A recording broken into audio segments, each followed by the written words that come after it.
सबसे पहले रांची की राजधानी में लोकतंत्र के चौथे स्तंभ तमाम मीडिया बंधुओं का तहे दिल से हार्दिक अभिनंदन करते हैं, स्वागत करते हैं और उनका आभार जताते हैं। आज की प्रेस कॉन्फ्रेंस का उद्देश्य है कि फिलहाल जो राज्य में नियोजन नीति को लेकर कैबिनेट में चर्चा हुआ है 60-40 यानी 60 जो झारखंड वासी हैं उनके लिए और 40 ओपन टू ऑल। तो कहीं ना कहीं आज झारखंड राज्य बनने के बाद झारखंड के लोग ठगे हुए महसूस कर रहे हैं कि 40% में पूरे भारतवर्ष को निमंत्रण क्यों, आखिर इस राज्य का बनने का उद्देश्य क्यों था। तो आज चूंकि आपके माध्यम से लोकतंत्र के चौथे स्तंभ के माध्यम से 3.25 करोड़ झारखंड के जनमानस और झारखंड सरकार को संदेश देना चाहेंगे कि अन्य राज्यों की क्या पॉलिसी है। तो उसके लिए हम लोग कुछ स्टडी करके लाए हैं, जिसमें सबसे पहले बिहार राज्य का ही आप देख सकते हैं। बिहार राज्य का लोक सेवा का है, जिसमें स्पष्ट लिखा है भारत का नागरिक हो और साथ ही बिहार राज्य का स्थानीय निवासी हो।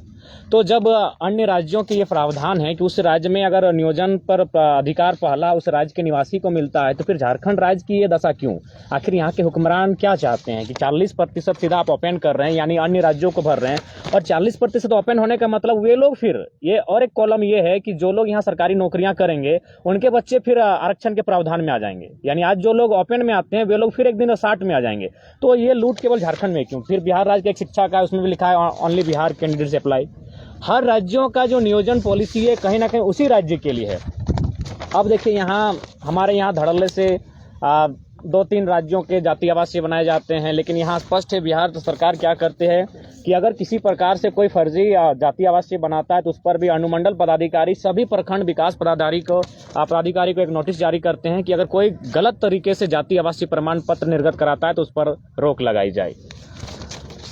उसके बाद आप देख सकते हैं ये फिर आपका बिहार सरकार नोटिफाइड करती है, जस्टिफाइड करती है कि भाई यहाँ का स्थानीय निवासी जो हो उसका क्या क्राइटेरिया हो सकता है। तो जिसमें आपका कॉलम है खतियान, दान पत्र, भूमि संबंधित दस्तावेज, भूमिहीनों को आवंटित संबंधित अभिलेख। और हम चाहते हैं कि झारखंड में भी, चूंकि हम लोग बिहार राज्य से अलग हुए हैं, तो झारखंड में भी जो स्थानीय नीति बने उसके आधार पर जो नियोजन नीति बने तो कहीं ना कहीं उन्हीं को आधार माना जाए। यहाँ की जो लोक कला है, संस्कृति है, भाषा है, उसको ऐड करते हुए इस राज्य को सुरक्षित करने के लिए उसे आधार मानते हुए और उसके पश्चात अगर नियोजन नीति को अगर प्रारूप को तैयार करते तो इससे क्या होगा कि मैक्सिमम झारखंड राज्य के युवाओं को बेनिफिट मिलेगा। लेकिन अभी जो 60-40 की नीति आ रही है इसमें स्पष्ट क्या है कि 40% जो सीटें हैं वो पूरी तरह से अन्य राज्यों को चली जाएंगी, जिसमें पूरे भारत देश के लोगों को लाभ मिलेगा, जो कि कहीं ना कहीं झारखंड वासियों के साथ सौतेला व्यवहार होगा। आगे हम देख सकते हैं छत्तीसगढ़, बार बार लोग जिक्र करते हैं कि हम लोग झारखंड छत्तीसगढ़ उसी समय अलग हुआ है। छत्तीसगढ़ भी वही कहता है जो छत्तीसगढ़ का स्थानीय निवासी हो, लेकिन झारखंड का जो वैकेंसी उसमें लिखा होता है भारत का नागरिक हो। आप एक एक करके पलट सकते हैं। ये मध्य प्रदेश का है, मध्य प्रदेश में भी एक लाइन लिखा है कि मध्य प्रदेश का स्थानीय निवासी होना अनिवार्य है। आप देख सकते हैं उड़ीसा का बात कीजिएगा तो बड़ा इंटरेस्टिंग रहेगा। उड़ीसा में तो बाहर के लोग माने एंट्री कर ही नहीं सकते हैं। उसमें लिखा है कि she must be able to read, write and speak Odia and have passed middle school examination with Odia as a language subject. और यहाँ तो 7वां क्लास की बाध्यता कह रहा है कि उड़िया लैंग्वेज में को पास होना होगा। हर राज्य की कोई ना कोई बैरियर है जिससे कि वह अन्य राज्यों के अभ्यर्थी अगर इस राज्य में प्रवेश करते हैं, यहाँ के युवाओं के अधिकार को छीनने की चेष्टा करते हैं, तो राज्य क्या करता है, अपने राज्य की शक्तियों का प्रयोग करते हुए कोई ऐसा कानून का प्रावधान करता है जिससे कि मैक्सिमम लाभ उस झारखंड, मैंने कहने का मतलब है स्थानीय लोगों को मिले और बाकी जो अन्य राज्य के लोग हैं उनको एक बैरियर मिल जाता है। लेकिन झारखंड में बैरियर नहीं मिल रहा है, बल्कि झारखंड में अन्य अभ्यर्थियों को जो अन्य राज्य के हैं उनको मनोबल मिल रहा है। तो ठीक आज हम लोग चाहते हैं कि आज के प्रेस कॉन्फ्रेंस के माध्यम से, चूंकि अभी विधानसभा का सत्र टला हुआ है होली के लिए, तो जब विधानसभा का सत्र चले उस समय जब नियोजन की नीति बने तो इन मुद्दों पर ध्यान रखते हुए राज्य सरकार एक ऐसी पॉलिसी लेकर आए जिससे कि इस राज्य के युवाओं को ज्यादा से ज्यादा बेनिफिट मिल सके। अब देखिए हमने बिहार का पॉलिसी दिखाया कि बिहार में नियोजन नीति कैसी बनती है, मध्य प्रदेश, उड़ीसा, छत्तीसगढ़ की दिखाई। अब जरा देखिए ये झारखंड की पॉलिसी है। यहाँ कहीं नहीं लिखा है कि झारखंड का निवासी हो, यहाँ आपका कॉलम में लिखा है कि भारत का नागरिक हो। तो ये सवाल ये बनता है कि इतना बड़ा दुर्भाग्य इसी राज्य के साथ क्यों? यहाँ भारत का नागरिक हो, यहाँ कोई कॉलम ही नहीं है कि झारखंड राज्य का निवासी हो, जबकि आपके सामने मैंने एक एक करके तमाम डॉक्यूमेंट्स को रखा जिसमें स्पष्ट लिखा है कि मध्य प्रदेश का निवासी हो, उड़िया भाषा का ज्ञान होना चाहिए, 7वां उड़िया से उड़िया लैंग्वेज के साथ पास करना चाहिए, बिहार राज्य का निवासी हो, छत्तीसगढ़ राज्य का निवासी हो। लेकिन जब झारखंड की वैकेंसी की बात आती है यहाँ स्पष्ट लिखा हुआ है भारत का नागरिक हो। ये दोहरी राजनीति और ये दोहरी मानसिकता हमारे राज्य के साथ ही क्यों? अब यहाँ देखिए कि एक झारखंड के अभ्यर्थी थे जिनका काउंसलिंग रद्द किया जाता है बिहार में, यह कहते हुए कि इनका अस्थायी निवासी ये झारखंड के हैं। तो क्या झारखंड सरकार के पास ऐसा कोई साहसिक फैसला है, इनके पास कोई डिसीजन मेकर है जो इस प्रकार का डिसीजन ले सके कि जो अन्य राज्यों के अभ्यर्थी हैं, जो दोनों राज्यों में प्रावधान लाभ ले रहे हैं, दोनों राज्यों में अपना लाभ ले रहे हैं, उनको इस प्रकार का कोई नियम बनाकर उनकी स्थानीयता को रद्द कर सके, उनके नियोजन को रद्द कर सके। यहाँ देख सकते हैं झारखंड के एक साथी हैं जो कोल्हान प्रमंडल से हैं, उन्होंने आपका जमुई में जॉब कर रहे थे, सरकारी जॉब कर रहे थे, लेकिन वहाँ क्या किया जाता है, उनको निरस्त किया जाता है क्योंकि स्थानीय निवासी झारखंड के हैं। उसके बाद सबसे महत्वपूर्ण विषय चर्चा का यह है कि 1932 के आधार पर जो नियोजन नीति की चर्चा की गई थी, जिसे राज्यपाल ने लौटाया यह कहते हुए आपका एआईआर की रिपोर्ट 1970 का हवाला दिया। सुप्रीम कोर्ट 422 का संख्या का उन्होंने हवाला देते हुए उस रिपोर्ट को उस विधेयक को वापस किया, लेकिन माननीय राज्यपाल महोदय शायद वे अपडेट नहीं है क्योंकि 1970 का हवाला दे रहे हैं। वे अगर अपडेट होते हैं तो उनको जानकारी होना चाहिए 2009 में 1970 के लगभग 39 साल बाद सुप्रीम कोर्ट का कहना है कि जो लोग अपने मूल राज्य को छोड़कर अन्य राज्यों में जा बसे हैं, उन्हें जाति के आधार पर किसी भी अन्य राज्यों में आरक्षण का लाभ में दावा नहीं कर सकते हैं। यही नहीं, आपका पटना हाईकोर्ट भी कहती है कि दो राज्यों में कोई भी व्यक्ति स्थानीय होने का दावा नहीं कर सकता है। चंडीगढ़ का भी जो 2000 का रिपोर्ट था चंडीगढ़ न्यायालय का, उसमें भी यही बात कही गई, कोई एक व्यक्ति दो राज्यों में स्थानीय निवासी होने का दावा नहीं कर सकता है। तो मेरे हिसाब से माननीय राज्यपाल महोदय उनकी गरिमा का सम्मान करते हैं। उन्होंने ऑल इंडिया रिपोर्ट 1970 का हवाला दिया है और 1970 कहीं ना कहीं बहुत पुराना बात वे कह रहे हैं। उन्हें 2009, 2002, 2013 इत्यादि को पढ़ना चाहिए, अध्ययन करना चाहिए। तो उसके बाद अगर इस विषय पर वो चर्चा करते हैं तो शायद मेरे हिसाब से बढ़िया रहता। और उसके बाद एक सबसे महत्वपूर्ण विषय आप देख सकते हैं कि भाषा का बैरियर को यहाँ समाप्त किया जा रहा है। यहाँ जो भाषा कल्चर है उसको समाप्त किया जा रहा है। इससे क्या होगा कि अन्य राज्य के जो अभ्यर्थी हैं उन्हें आसानी से इस राज्य में प्रवेश मिल जाएगा। सबसे पहली बात कि झारखंड के लोग थोड़ा सा समझ नहीं पाते हैं कि भाषा का महत्व क्या है, लोक का संस्कृति का महत्व क्या है। इसका उदाहरण हम आपको देना चाहेंगे कि जैसे कि इस बार का जो जेपीएससी का परीक्षा था उसमें एक सेंद्रा शब्द का जिक्र किया गया। सेंद्रा क्या है? उससे क्या है कि जो मैक्सिमम स्टूडेंट अगर बाय द वे अगर कोचिंग क्लासेस में नहीं भी गए हैं तो सेंद्रा को जानते हैं। वहां और एक शब्द था आपका पहिला का, कि पहिला क्या है। तो इससे क्या है, अगर इन सब चीजों को अगर आप लोक संस्कृति को बैरियर से हटा दे रहे हैं, आप भाषा को अगर बैरियर से खत्म कर दे रहे हैं, तो इससे क्या होगा कि मतलब अन्य राज्यों के जो अभ्यर्थी हैं उन्हें रोकने का चांस ही अब खत्म कर दे रहे हैं। लेकिन अगर भाषा को बैरियर के तौर पर अगर आप इस्तेमाल करते हैं तो अन्य राज्य के अभ्यर्थियों को नहीं मालूम है कि कर्म कई दिन का होता है, सरहुल का बनाने का तरीका क्या होता है। तो अभी क्या है, सचिव महोदय का स्टेटमेंट देख रहे थे, उन्होंने तो भाषा संस्कृति का जो सिलेबस है यानी जो भी है इनको अप्लाई किया जा सके एग्जामिनेशन में, इसको तो डिलीट कर दिया गया है। संशोधन की बात ही नहीं कही गई, उन्हें डिलीटेड किया गया है। यानी अभी जो अभी एग्जाम होंगे उनमें जो झारखंडी कल्चर है उसके बारे में झारखंड के स्टूडेंट को पढ़ने को नहीं मिलेगा। और नहीं मिलेगा इसका मतलब ऑल ओवर इंडिया के लोग आसानी से इस राज्य में प्रवेश कर सकते हैं। तो हमारे आज के प्रेस कॉन्फ्रेंस का उद्देश्य यही है कि 60-40 जो नीति लेकर आई है और ये जो राज्य सरकार कह रही है 2016 की नीति है, तो अगर 2016 की नीति लेकर आना था तो 2016 की सरकार लेकर आई थी। 2016 की सरकार को अगर राज्य की जनता ने नकारा, उसे अगर सत्ता से पदस्थापित किया, हटाया, तो उसमें एक कारण यह भी था 60-40 की नीति। इसका प्रभाव क्या था, जो 2016 में टीचर की बहाली हुई थी जिसमें जो अपेंड का जो कोटा था उसमें 75% जो शिक्षक थे वह मैक्सिमम अन्य प्रदेशों से बने थे। अभी आप देख सकते हैं 2022 की बात करें, जो बिरसा मुंडा की जयंती के अवसर पर, झारखंड स्थापना दिवस के अवसर पर जो इंजीनियर की बहाली की गई थी उसमें 96% जो अपेंड का कोटा था उसमें 96% अभ्यर्थी अन्य राज्यों के हैं। तो अगर इसी प्रकार चलता रहे, इसी प्रकार अगर झारखंड के नियोजन पर, झारखंड के साधन संसाधनों पर अन्य राज्यों का दबदबा बढ़ता रहे, तो मेरा मानना है आने वाले कुछ सालों में झारखंड नग्न हो जाएगा, झारखंड के लोग हाशिए पर चले जाएंगे। और राज्य सरकार को समझ में आना चाहिए कि राज्य की शक्तियां भी है, इनके पास अनुसूची 7 सुरक्षित है जिसका ये प्रयोग करते हुए अपने राज्य के अभ्यर्थियों के लिए नियोजन की जो पॉलिसी है उसमें उन्हें प्राथमिकता दे सके। और आप खुद 2004 में जाके देख सकते हैं कि राज्य के पास कितना पावर है। इसी राज्य में 2004 में जब प्राइमरी टीचर की वैकेंसी ली गई थी तो उसमें ऑल ओवर इंडिया में डीएलएड मांगा गया था, लेकिन झारखंड राज्य में बीएड मांगा गया था इसी राज्य में। यानी राज्य के पास अपनी शक्तियां हैं, लेकिन मुझे समझ में नहीं आता है कि वर्तमान में जो झारखंड सरकार चल रही है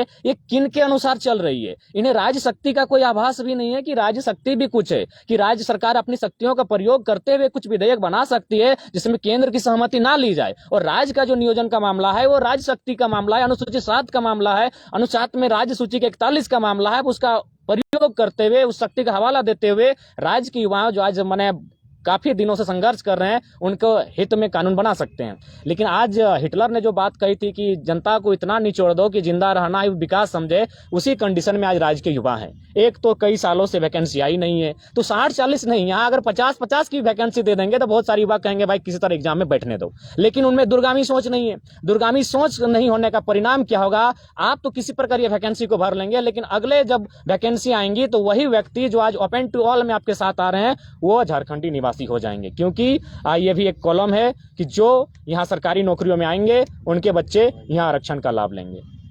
तो इसलिए आज प्रेस कॉन्फ्रेंस के माध्यम से, लोकतंत्र के चौथे स्तंभ के माध्यम से 3.25 करोड़ झारखंड की जनता और झारखंड सरकार को संदेश होगा कि अभी जो विधानसभा का सत्र होली के बाद फिर से प्रारंभ होगा, उसमें आप कोई ऐसा विधेयक लेकर आए नियोजन नीति को लेकर, और भाषा के बैरियर को आप समाप्त नहीं कर सकते हैं। आप किसी भी राज्य में चले जाएं, जिन राज्यों में भाषा एक आइडेंटिटी के तौर पर है, और उन राज्यों को संरक्षण के लिए कहीं ना कहीं भाषा को बैरियर के तौर पर इस्तेमाल किया जाता है। लेकिन आप अगर भाषा के बैरियर को समाप्त करते हैं, और कितना दुर्भाग्य का विषय, एक मुझे लगता है एक बहुत कम पढ़ा लिखा छात्र इस बात को समझ सकता है। मुझे लगता है जो पढ़े लिखे नहीं भी है वे लोग जान सकते हैं कि आज कितनी दुर्गति इस राज्य की है। आप अंग्रेजी को क्षेत्रीय भाषा में शामिल कर रहे हैं, हिंदी उर्दू आपका मन को लेकर आप क्षेत्रीय भाषा में शामिल कर रहे हैं, कितना दुर्भाग्य का विषय है। इंग्लिश जो कि एक इंटरनेशनल लैंग्वेज है, हिंदी एक नेशनल लैंग्वेज है, उर्दू भी कई देशों में बोली जाती है, आप उसे एक क्षेत्रीय भाषा के सूची में शामिल करते हैं, तो मुझे लगता है इससे बेकार गवर्नमेंट अब तक देखने को नहीं मिली थी। आज कहीं ना कहीं आज बहुत बुरे अवस्था में झारखंड की जो पॉलिटिकल दौर गुजर रहा है, बहुत खराब कंडीशन के साथ गुजर रहा है। तो अतः हम लोग यही चाहते हैं कि इस राज्य के युवाओं के भविष्य के साथ खिलवाड़ ना किया जाए, इस राज्य के युवाओं के हितार्थ और उनकी सुरक्षार्थ में विधेयक पास हो, और खासकर नियोजन नीति, क्योंकि आज कई वर्षों से इस राज्य में नियोजन की काफी कमियां हैं, और वर्तमान सरकार नियोजन को लेकर ही सत्ता में आई थी। और अगर इसी प्रकार अगर वो 60-40 के माध्यम से 40 वैकेंसियां सीधे 40% अन्य राज्यों को अगर बेच देगी, तो कहीं ना कहीं ये दुर्भाग्य होगा इस राज्य का। और दूसरी बात, यदि आप इस राज्य की बनावट पर जाएंगे, इस राज्य के गठन और गढ़न की ओर जाते हैं, तो इस राज्य का गढ़न ही हुआ था, जो भी आंदोलन किए गए थे कहीं ना कहीं जमीन संबंधित आंदोलन थे। आज इस नियोजन को आप जमीन से भी जोड़ सकते हैं। जो लोग 40% में आएंगे, यहाँ स्थापित होने के साथ साथ यहाँ वो जमीनें लेंगे।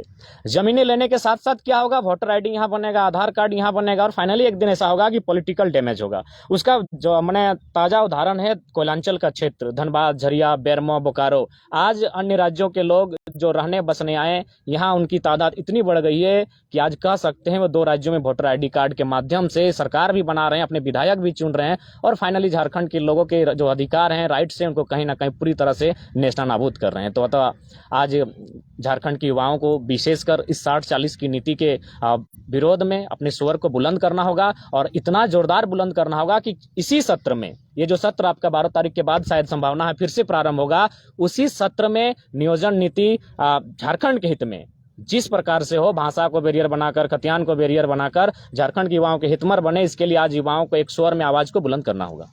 जयराम जी, आप बोल रहे हैं सरकार ने तो कैबिनेट से पास कर चुका है, उसी सरकार के एक मंत्री है बन्ना गुप्ता, बोल रहे हैं कि 32 से लेकर 23 वालों तक का ख्याल रखा जाएगा, तो सरकार उसी को ध्यान में रख के नीतियां बना रही है।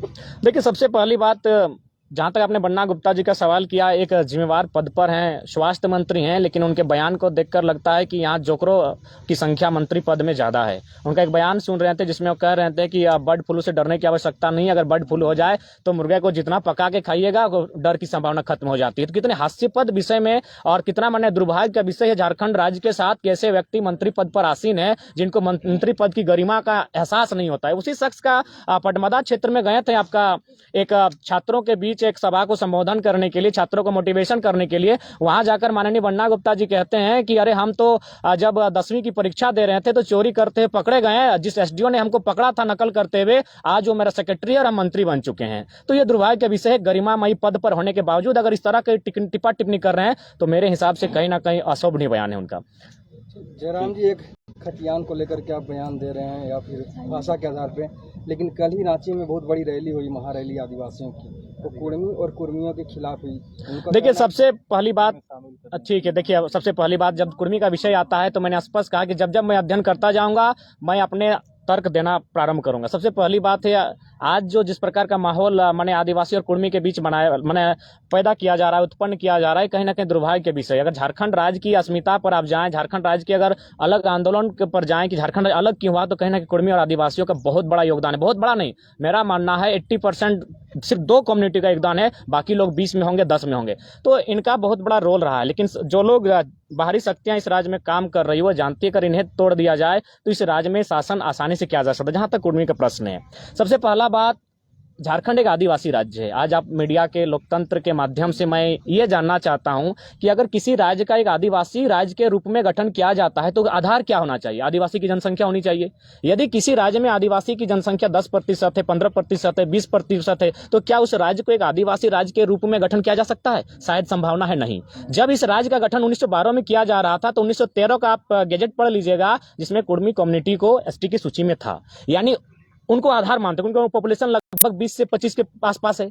उसके बाद कुछ और कम्युनिटी है जैसे घटवार है, तो इन पॉपुलेशन को अगर जोड़ दिया जाए तो ये उस समय 50% से प्लस था।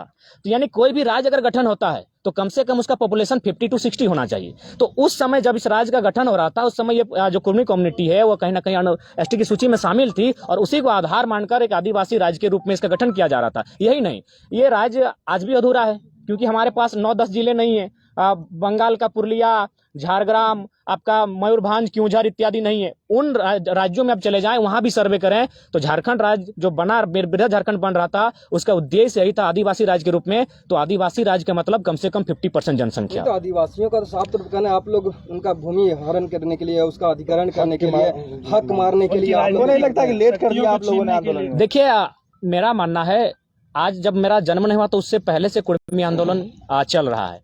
दूसरा बात, सबसे पहली बात, ठीक है, लोगों को समझना होगा कि आखिर इस कम्युनिटी को सूची से हटाया क्यों गया। और मेरा मानना है कि कुर्मी का बेटा के साथ साथ पूरे झारखंड स्टेट को, ठीक है, आपके बीच विवाद होना, तर्क वितर्क होना, पक्ष विपक्ष होना, असहमति होना, ये सब चलता रहेगा, लेकिन सच्चाई को जानना होगा। जब 1908 के आसपास, 1907 के आसपास टाटा ने बहुत ज़्यादा संख्या में ज़मीन का अधिग्रहण किया गया, तो उस समय मेरा हिसाब से मानना था अंग्रेजों का कि अगर इसी तरह चलता रहे कंपनियों का दौर तो कहीं ना कहीं झारखंड के लोग भोले भाले हैं और इनकी ज़मीनों को सब अधिग्रहण कर लेंगे। तो उस समय चूंकि जो लोग एसटी की सूची में शामिल हैं उनकी ज़मीनों का अधिग्रहण आसानी से नहीं हो सकता है। लेकिन जो कोलियरी क्षेत्र है, आप देख सकते हैं धनबाद और बोकारो जिला, उसमें जो भी कोलियरी क्षेत्र हैं उनमें मैक्सिमम जो ज़मीनें गई हैं उसमें कुर्मी समुदाय की गई हैं। तो एक चालाकी के साथ, एक साजिश के साथ इनको सूची से इसलिए बाहर किया गया था ताकि जमीनों को अधिग्रहण करने में आसानी होगी। उसके बाद अगर टाटा की बात करें तो मैं धनबाद से संबंध रखता हूं। टाटा का धनबाद में 2 ही यूनिट है, टाटा जामाडोबा, टाटा सिजवा, और दोनों यूनिट कुर्मियों की जमीन पर स्थापित है। तो एक बहुत गहरी साजिश के साथ 1950 में जैसे कुर्मी कम्युनिटी को आदिवासी की सूची से बाहर किया गया, 1951 में सिंदरी का प्लांट खड़ा होता है। आप सिंदरी प्लांट को सर्च कर लीजिए, वहां हर लाया है 85 से करोड़ के लागत के साथ। वहां कितने लोगों को लाभ मिला है? उनका तो कहना 1931 में भी आप नहीं थे, नहीं, 1913 में 1913 का गैजेट, आप ही के नेता जो हैं, कोई नेता थे महतो, वो बंगाल प्रेसिडेंसी में वहाँ पे कोर्ट में, बंगाल कोर्ट में एक हलफनामा देते हैं कि हम एसटी में शामिल नहीं होंगे, हमको एसटी से हटा दिया। अच्छा, एक बात कहिए, आज कहना, मेरा नहीं कहना, ठीक है, उनका देखिए, सबसे पहला हम तर्क जब बात की है तो मैं एक ऐसा तर्क प्रस्तुत करके जाऊंगा जिससे कि शायद किसी को आपस में रंजिश का संबंध नहीं होगा। सबसे पहला बात, 2-4 व्यक्तियों के माध्यम से आप पूरे समाज को जस्टिफाई नहीं कर सकते हैं। ठीक है, कुछ लोगों ने किसी कारणवश लोभ में अगर इस तरह किया होगा, लेकिन आपको जो वास्तविकता है उसे जानना होगा। दूसरी बात, आज अगर आप देख सकते हैं, और मेरा मानना है कि शायद ये मीडिया के बंधु बेहतर कर सकते हैं। सबसे पहला बात, मैंने ऑल ओवर इंडिया के कुर्मी और झारखंड के टोटमिक कुर्मी को एक करने का, मैंने एक दिखाने का प्रयास किया जाए। तो मैं चाहूँगा कि मीडिया के बंधु, पलामू क्षेत्र में ऑल ओवर इंडिया के कुछ कुर्मी समुदाय लोग रहते हैं और टोटमिक लोग तो खैर छोटा नागपुर पठार में बहुत ज़्यादा हैं। तो आप लोग उनका जो जीवन दर्शन है उस पर एक अध्ययन किया जाए और उनके जीवन दर्शन को पब्लिकली सबके सामने रखा जाए कि उनमें कितनी भिन्नता है। बहुत सारी भिन्नताएं हैं, इसलिए टोटमिक कुर्मी और ऑल ओवर इंडिया कुर्मी में बहुत सारा अंतर है। दूसरी बात, देखिए, जब आज ये मांग जो चल रही है, मेरे हिसाब से सेंट्रल की बात है और सेंट्रल में झारखंड के अलावा बहुत समुदाय हैं, भील हैं, गोंड है, मीना है और भी बहुत सारे आदिवासी समुदाय हैं। क्या उन्होंने विरोध किया? नहीं किया। अब अगर झारखंड में विरोध किया जा रहा है तो मेरा मानना है कि संविधान आखिर क्यों है? संविधान प्रत्येक व्यक्ति को ध्यान में रखकर बनाया गया है और मैं अभी 32 आदिवासी की, मैंने एसटी की सूची में 32 समुदाय शामिल है और कुछ नए जुड़े हैं, शायद 3 या 4, ऑल ओवर 10 जुड़े हैं, लेकिन झारखंड में 3 या 4, लोहरा, भोक्ता, तमड़िया इत्यादि। तो अगर आप, चलिए अब कुर्मी की बात थोड़ा सा बगल में रखते हैं और हम थोड़ा सा एसटी में जो 32 उन्हीं पर चर्चा करते हैं। पहाड़िया की क्या स्थिति है, बिरजिया की क्या स्थिति है, बिरहरिया की क्या स्थिति है। तो मेरा अगर मानना है जिस प्रकार सेंट्रल की लिस्ट में ओबीसी है, लेकिन जब वो लिस्ट राज्य के पास आता है तो कहीं BC1, BC2, BC3 हो जाता है, MBC हो जाता है कहीं आपका। तो ठीक उसी प्रकार अगर आप व्यक्ति को जिंदा रखना चाहते हैं तो सबसे पहले जो 32 आदिवासियों की सूची है उसमें आप जो अति पिछड़े लोग हैं, जो हमको लगता है वायलेंट माने जो लोग कुछ सालों में खत्म हो जाएंगे, एक प्राइमेटिव ट्रायल्स के तहत उनको भी देखने का काम कीजिए। तो ठीक उसी प्रकार अगर इनको ऐसा लग रहा है कि कुर्मियों के शामिल होने से, तो उस पर राज्य सरकार को राज्य सूची के लिए समीक्षा करनी चाहिए कि जब सेंट्रल के बाद उसी कुर्मी कम्युनिटी को आदिवासी में शामिल करने के बाद जब राज्य सूची में आएगा तो राज्य में जो मतभेद हो रहा है तो उस राज्य सरकार पर छोड़िए। बाकी सेंट्रल की अगर बात करें तो ऑल ओवर इंडिया में एसटी लोग हैं, कहीं से विरोध नहीं हो रहा है, सिर्फ राज्य में हो रहा है। अतः राज्य सरकार को चाहिए कि राज्य में समीक्षा हो कि कुर्मी के लिए क्या ऑप्शन हो सकता है। देखिए एक बात है, यह लड़ाई इस आंदोलन से लगभग सालों पूर्व की है।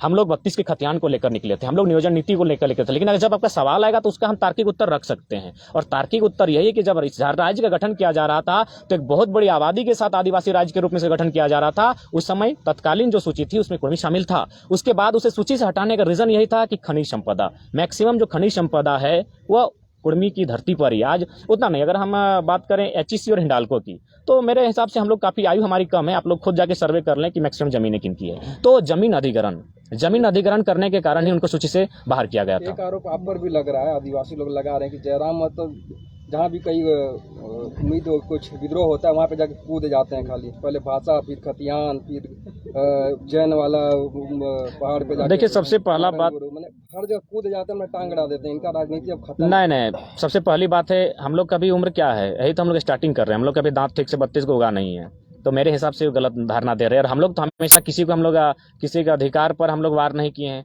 जहाँ तक मारंग मुरु का प्रश्न है, एक बार मारंग मुरु को फिर से सर्वे किया जाए। मारंग मुरु के आसपास अगर सबसे ज्यादा गाँव है तो कुर्मियों के गाँव है। अच्छा, ये चमरा लिंडा जो बोल रहे हैं कि अगर कुर्मी आदिवासी बनने की मांग करते हैं तो पूरे झारखंड में तितली की तरह आदिवासियों को उतार देंगे। देखिए मेरे हिसाब से ये बहुत ही माने उनका दुर्भाग्यपूर्ण बयान है।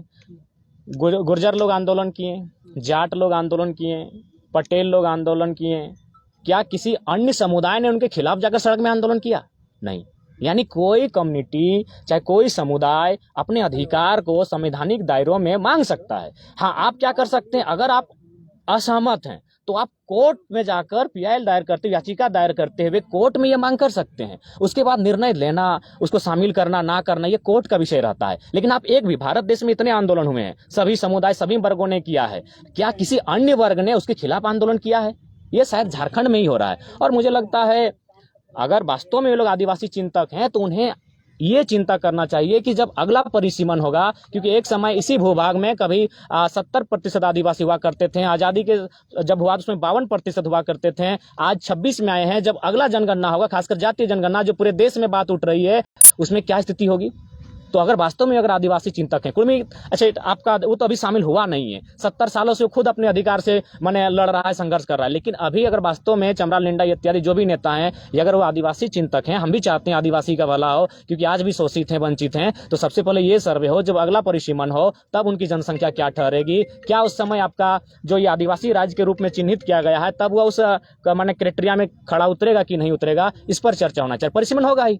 आज भले 81 विधानसभा है, लेकिन नया जो विधानसभा बना है उसमें 160 सीटें हैं। तो 160 सीटें क्यों, किस लिए रखी गई हैं? आज हो कल हो विधायकों की संख्या बढ़ेगी, तो जब विधायकों की संख्या बढ़ेगी तब आरक्षित सीटों की संख्या क्या होगी? क्योंकि आरक्षित सीट होना यानी उस समुदाय का भागीदारी होना। अब जिस सीट में मान के चलिए अगर SC समाज दवा करेगा और उसमें अगर SC समाज के लोग नहीं रहेंगे, क्या सीट उसको आरक्षित दिया जाएगा? नहीं दिया जाएगा। तो इसलिए अगर उनको चिंतन करना है तो जो लोग नष्ट हो जा रहे हैं पहले उन पर चिंतन करना चाहिए कि पहाड़िया लोग कहाँ हैं, असूरी लोग कहाँ हैं, बिरजिया लोग कहाँ हैं, उनकी क्या स्थिति है। 32 में भी जो है मेरा मानना है कि 32 को भी एक साथ आप नहीं रख सकते हैं। राज्य सूची की अगर बात कही जाए तो जो 32 आज माने और मान के चलिए 35 हो चुके हैं, उनको भी आप एक साथ नहीं रख सकते हैं। अतः संविधान का मतलब है किसी को नुकसान नहीं होना, संविधान का मतलब है सबको अधिकार मिलना। अतः संविधान को यानी सरकारों को सोचना चाहिए कि सभी वर्गों को उनके अधिकार से वंचित ना किया जाए। जहां तक कुर्मी का प्रश्न है, वो आरक्षण के लिए नहीं, वो संरक्षण के लिए लड़ रहा है। उसकी लड़ाई संरक्षण की है, क्योंकि अगर आवाज वो संरक्षण की आवाज नहीं उठाता है तो आने वाले 20 सालों में आप देखिएगा सबसे ज्यादा जमीन किन्हीं की संकट में आएगी तो कुर्मियों की आएगी। आप देख सकते हैं यही आपका जो ये सड़क चौड़ीकरण हुआ आपका और मांझी से जो निकला है, देखिए किनका घर मकान ज्यादा टूटा है। ये जो आपका रिंग रोड घुमा चारों तरफ, उसमें भी आप देख लीजिए। तो ये मसला है, संरक्षण का मसला है। ये लड़ाई आपका अपनी आइडेंटिटी का है, लेकिन लोग इसको थोड़ा सा सिर्फ ले आते हैं, आरक्षण की पॉलिसी में ले आते हैं। तो वहाँ राज लगता है कि ये कोई मिशनरी भी इसके पीछे है? आप लोग देखिए, इस पर भी अध्ययन करना होगा, क्योंकि मुझे जानकारी नहीं है कि आखिर इसको लड़ाने के पीछे किनका हाथ है। लेकिन मैंने जो तर्क रखा, आप उस तर्क को खारिज नहीं कर सकते हैं। अगर उन्हें सूची में हटाना, सूची में रहना, आदिवासी राज्य की मांग करना क्यों हुआ था? कम से कम जनसंख्या 50 होनी चाहिए थी, क्योंकि 25% अगर मान के चले, आज आदिवासियों की संख्या इस राज्य में 25% है। अगर 25% को आधार मानकर अगर किसी आदिवासी राज्य का निर्माण किया जाए तो ये संभावना नहीं है। कम से कम जनसंख्या 50-60 के आसपास होनी चाहिए, तभी ये संभावना है। यानी अगर आपको राज्य सूची, अगर राज्य में ये डर लग रहा है, तो जिस प्रकार BC1, BC2, BC3 अगर इसमें आपको डर लग रहा है, पहला बात मैं कहूँगा ये आरक्षण की नहीं, संरक्षण की लड़ाई है। तो आप उसके लिए राज्य सरकार को एक गहन समीक्षा करनी चाहिए। और हम तो कहेंगे कि प्राइमेटिव ट्राइब्स का भी एक अलग कॉलम राज्य में रखे, और उसमें जो लोग विलुप्त हो जा रहे हैं उनको आप कम से कम सुरक्षित करने का कार्य करें। अच्छा, मूल विषय पर आइए। सरकार बोल रही है कि हम सर्वे कराएं और उसी के आधार पर ये डिसीजन फिलहाल इसलिए लिए हैं कि फिलहाल नियोजन दिया जाए, बाद में फिर हो सकता है कि सरकार बनाए नियोजन नीति। तो इसमें क्या आपत्ति है? देखिए, आपत्ति का सवाल ये है कि सबसे पहली बात, ये नीति 2016 की है। अगर इस नीति से झारखंड के युवा खुश हैं, संतुष्ट हैं, तो फिर 2016 की सरकार रहने देते। आप वर्तमान में जो झारखंड मुक्ति मोर्चा कांग्रेस की गठबंधन की सरकार जो आई है, किन मुद्दों के साथ आई है? इनका पहला मुद्दा जो CNT में छेड़छाड़ हुआ था रघुवर सरकार के टाइम, इनका मुद्दा था यही 60-40 की नीति, जिस कारण आपका शिक्षक बहाली में 75% अन्य राज्यों के लोग प्रवेश कर गए। आपका जो भी वैकेंसी दरोगा की बहाली हुई, यानी जो भी ओपन टू ऑल था, उसमें मैक्सिमम जो अभ्यर्थी आए थे वो अन्य राज्यों के आ गए थे। तो इसी के विपक्ष में जाकर वर्तमान सरकार को चुनने का काम किया था। और यदि ये वही पॉलिसी को लेकर आएंगे तो मेरा मानना है ये कहीं ना कहीं झूठ कह रहे हैं और इस राज्य की जनता को ठगने का काम कर रहे हैं। लेकिन मंत्री आलमगीर आलम ने कहा कि 60-40 की तो बात ही नहीं है। अच्छा, एक बात बताइए, अगर ये 60-40 की बात नहीं है, यानी ये बाकी जो झारखंड के जनता है बेवकूफ़ हैं? यानी जो पेपर में प्रकाशित हो रहा है, क्या वे लोग बेवकूफ़ हैं? मैंने तो कहा कि यहाँ मंत्रियों का जो है, जो झुंड है, मुझे लगता है कि मजाक हो रहा है। इनके ये अपने बयान पर खुद टिक के नहीं रह पा रहे हैं, उलूल जुलूल बयान दे रहे हैं। सरकार लिखित में कुछ और कर रही है, ये लोग मीडिया के सामने मुँह से कुछ और बोल रहे हैं।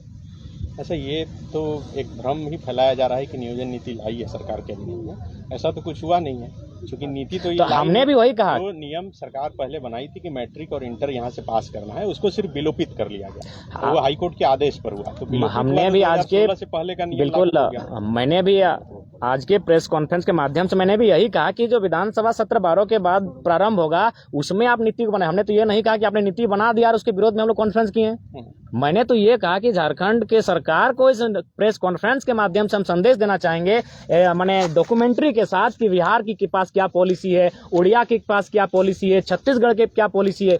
तो हम लोग इस प्रेस कॉन्फ्रेंस के माध्यम से, चूंकि विधानसभा का सत्र चल रहा है, राज्य सरकार को ये संदेश देने के लिए आए हैं कि आप भी झारखंड के हित के लिए क्या पॉलिसी बनाकर लाते हैं। हम लोग पॉलिसी तो बनी नहीं है, पॉलिसी बनी नहीं कि विधानसभा सत्र चला नहीं है। तो ये तो इस बात से हम लोग भी अवगत हैं। तो चूंकि विधानसभा का सत्र चलने वाला है, इसीलिए आज के प्रेस कॉन्फ्रेंस करने का उद्देश्य यही है कि आज के माध्यम से सरकार को संदेश जाए। जयराम, एक सवाल है कि जो रामगढ़ उपचुनाव का रिजल्ट है, क्या लगता है हेमंत सरकार के खिलाफ मैंडेट है, युवाओं ने दिया है? हाँ, कहीं ना कहीं राज्य सरकार की जो पॉलिसियां लगातार जो युवा सेटिस्फाइड नहीं कर पा रहे थे, राज्य की जनता को सेटिस्फाइड नहीं कर पा रहे थे, उसी के विपक्ष में जाकर उन्होंने मतदान किया है। और मुझे लगता है अगर यही रवैया रहा तो शायद 2024 में एक बहुत बड़ा बदलाव देखने को मिलेगा। लेकिन दुर्भाग्य ये है कि इस राज्य में अगर जेएमएम से लोग नाराज होते तो फिर जाके एनडीए के पास चले जाते हैं, एनडीए से नाराज होते हैं तो यूपीए के पास चले जाते हैं। यानी मेरे हिसाब से राज्य की जनता को 2024 का जब चुनाव हो, उसमें तीसरे विकल्प को तराशना होगा, और नहीं तो फिर ये फुटबॉल के मैच की तरह होगा, गेंद एक बार उस रडार में जाएगी, उधर से किक इधर किया जाएगा, और फाइनली इस राज्य की जनता फुटबॉल की तरह खेलती रह जाएगी और मैंने इधर से उधर लुढ़कती रह जाएगी। युवा चाहते हैं जयराम मतो मुख्यमंत्री बन जाए, युवाओं की बहुत सारी कमेंट्स आते हैं। तीसरा विकल्प देने का तो मौका था, लेकिन जयराम जी आप तो नहीं दिए। देखिए, सबसे पहला बात है कि हम लोग पहले ही बोलें कि हम लोग जो भी करेंगे कहेंगे 2024 में ही फ्रेश होगा।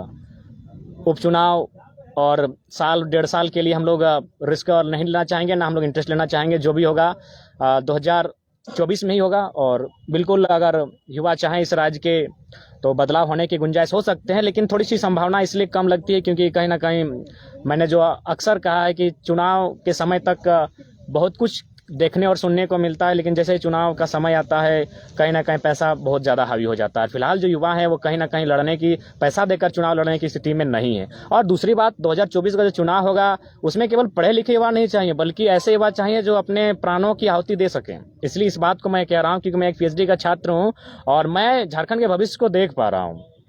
क्या देख पा रहा हूँ? आज हम लोग भाषा की बात कर रहे हैं, इसीलिए हमारा सामना माफियाओं से नहीं हुआ है। आज हम लोग खतियान की बात कर रहे हैं, इसीलिए हमारा सामना माफियाओं से नहीं हुआ है। लेकिन आपको जानकारी होना चाहिए, ये झारखंड या खनन और इंडस्ट्रियल बेल्ट में आता है। जब हम लोग कंपनियों में, कोयला के खदानों में एंट्री करेंगे, उस समय हमारा सामना कोयल माफियाओं से होगा, उस समय हमारा सामना यूपी बिहार के शूटरों से होगा। तो इसलिए अब अगर 2024 में कोई युवा इस आंदोलन के माध्यम से विधायक बनने का ख्वाब देखे हैं, तो मैं मानना चाहूँ, मेरा उन्हें संदेश होगा, अपने आप के सर पे मौत का कफन बांध कर आए। क्योंकि ये बात मैं इसलिए कह रहा हूँ कि हाल फिलहाल माननीय मुख्यमंत्री का जो एक रिलेशन में वाहन का विवाद था, उसमें एक कंपनी ने 80 लाख फाइनेंस किया था और वही कंपनी अभी कोल्हान के क्षेत्र में सबसे ज्यादा जमीन लूटने का काम कर रही है। तो बताइए माननीय मुख्यमंत्रियों के खिलाफ कैसे जाएंगे? आप देख सकते हैं, आपका बड़का गांव के क्षेत्र में जो कर्णपुरा कोल ब्लॉक से, वहां 35 कोल ब्लॉक्स आवंटन किए गए हैं। बताइए 35 कोल ब्लॉक, 235 गांव आते हैं, 5 गांव को छोड़कर बाकी 230 गांव विस्थापित हो जाएंगे। तो इस पर कौन सी सरकार उसके सामने जाएगी? क्योंकि पूंजीपतियों का सामना करना आसान नहीं है। पूंजीपतियों का सामना निर्मल दा नहीं कर पाए। आपको क्या लगता है निर्मल दा क्या झारखंड अलग राज्य का? निर्मल दा को मारने में कंपनियों का भी रोल है। स्वर्ण रेखा नदी परियोजना मैं खुले मंच पर कहता हूं, आपको क्या लगता है शहीद सुनील महतो ऐसे ही शहादत दिए हैं? उसमें कहीं ना कहीं जो जमशेदपुर में स्थापित कंपनियां हैं, अभी नाम मैं समय के साथ लूंगा, उनका रोल है। तो इसीलिए 2024 का जो चुनाव होगा, अगर बदलाव चाहते हैं तो उसके लिए मेरा मानना है कि शायद पहला दौर ऐसा होगा जिसमें यहाँ के चुनने वाले विधायकों को सर पर कफन बांध कर आना होगा, क्योंकि उनका सामना माफियाओं से होगा, उनका सामना बड़े बड़े दबंगों से होगा। अगर ये शक्ति उनके पास है तो राज्य में बदलाव हो सकता है, और नहीं तो फिर आप कहेंगे कि जीते जी बदलाव कर सके, बिना रिस्क लिए बदलाव कर सके, ये संभव नहीं है। आप मंच देंगे, इसीलिए तो पूछा जा रहा है कि आप मंच देंगे, आप राजनीतिक पार्टी बनाएंगे, चुनाव देखिए, जब वर्तमान में जो पक्ष और विपक्ष है राज्य में, अगर इनसे नहीं संभलता है तो जाहिर सी बात है हम लोग को एक प्रयास करना होगा, और उस प्रयास के लिए हम लोग प्रतिबद्ध हैं। निश्चय ही 2024 में इस उलगुलान के माध्यम से एक बदलाव देखने को मिलेगा। लोकसभा और विधानसभा दोनों किस चुनाव में आप सब ट्रेलर लोकसभा में ही दिखेगा। लेकिन एगो सवाल हमारे इंदे हो, अभी देख दादा है का लगल हो, हम तो 15-20 राज्य में काम करके आये हो, इंदे बड़ी भाषा जानो, यो झारखंडी कितना बाहर में अथु। अभी जो तमिलनाडु में भाई लगल हो, हमरो वर्कर हुआ अथु, फोन करके दे बोला हमिन की ना। देखिए, सबसे पहली बात, बिल्कुल आज जो भी हम लोग हिंसा के पक्षधर में नहीं है। हम लोग भी चाहते हैं कि जो तमिलनाडु में जो भी न्यूज वायरल हो रहा है उसमें कितनी सच्चाई है, उस पर जांच पड़ताल हो, और कहीं ना कहीं कुछ तो सच्चाई है। तो इस पर हम लोग हिंसा के सहमति नहीं है, लेकिन वहाँ केंद्र सरकार को हस्तक्षेप करते हुए हमारे जो मजदूर हैं कुशल वापस लाने का कार्य करें, और साथ ही साथ जब वो मजदूर वापस चले आए तो राज्य सरकार को चाहिए कि उनके लिए ज़्यादा से ज़्यादा रोजगार के अवसर उपलब्ध कराए जा सके। और ये संभव है, ऐसा नहीं कि संभव नहीं है। मैंने आपको कई बार मीडिया के माध्यम से मैंने रोजगार के अवसर का चर्चा किया है। झारखंड एक पर्यटन के क्षेत्र में बहुत ज़्यादा हमारे यहाँ मैंने सड़क बिछा हुआ है, यानी परिवहन के रूप में, पर्यटन के रूप में, कृषि के रूप में बहुत सारे स्कोप हैं जिनमें झारखंड। आखिर हमारे मजदूर वहाँ क्या करते हैं? केरल में जाके मछली पालते हैं, केरल में मछली पालते हैं ना। हमारे मजदूर आखिर क्या करते हैं? वहाँ जाके टावर लाइन में काम करते हैं। वहाँ तो कोई भी अफसर बनने नहीं गए हैं, मजदूरी करने गए हैं। 12 लाख लोग मजदूरी करने गए हैं। तो यदि झारखंड सरकार अगर झारखंड राज्य में पर्यटन, परिवहन, कृषि को अगर बढ़ावा देते हैं, अन्य कुछ उद्योगों को, छोटे छोटे कुटीर उद्योगों को बढ़ावा देते हैं अगर कार्य करे तो संभव है। और ऐसा नहीं कि इनके पास बजट में पैसा नहीं है। ये लोग खतियानी यात्रा करते हैं, जोहार यात्रा करते हैं, अश्लील यात्रा करते हैं, तब तो पैसा आता है। अभी होली में लाखों का खर्चा उड़ रहा है, तब तो पैसा आ रहा है। अगर राज्य सरकार मिशन के साथ कार्य करे तो हमारे मजदूरों को हमारे राज्य में ही काम मिल सकता है। और फिलहाल हम लोग यही कहना चाहेंगे कि सभी राज्यवासियों का उस राज्य में पहला अधिकार होता है। आखिर कोई अगर मजदूरी करने के लिए बाहर गया है तो परिवार के लिए गया है। परिवार अगर उसका राज्य में है और वह किसी गैर राज्य में है तो कहीं ना कहीं उस राज्य सरकार पर एक चुनौती का भरा प्रश्न होता है कि आखिर उसने इस राज्य के गठन में क्या किया। तो इसलिए मेरा मानना है राज्य सरकार को राज्य के हितार्थ के लिए कार्य करना चाहिए। तीसरा विकल्प की आप बात कर रहे हैं, आपने बीच में खबर सुना होगा, ये आपको लेकर के क्या कुछ टिप्पणियां की गई थी एक पूर्व विधायक के द्वारा। आपने बच्चा का भी शब्द का इस्तेमाल किया। नहीं, ठीक है, बच्चा कहा तो कोई गलत नहीं कहा, हम लोग हैं बच्चा, लेकिन इसका मतलब ये नहीं भगत सिंह भी बच्चे थे, अशफाक उल्लाह खान भी बच्चे थे, खुदीराम बोस भी बच्चे थे। बच्चा है इसका मतलब नहीं, आपसे बेहतर हम लोग जानकारी रखते हैं। आपके पास उम्र का ज्ञान है, हम लोग के पास छोटी सी उम्र में विजन है। हम लोग के पास PhD के छात्र हैं, हम लोग दूर की सोचते हैं कि दूर में झारखंड के साथ क्या होने वाला है। और आप लोग देख ही रहे हैं, लड़ा ही रहे हैं। पहले लोग धर्म के नाम पे लड़ाते थे, आज झारखंड में ही मैंने समुदाय को आप लोग लड़ा रहे हैं। बीच का रास्ता तैयार कीजिए। ठीक। बहुत हो गया। हो गया जाए। अरे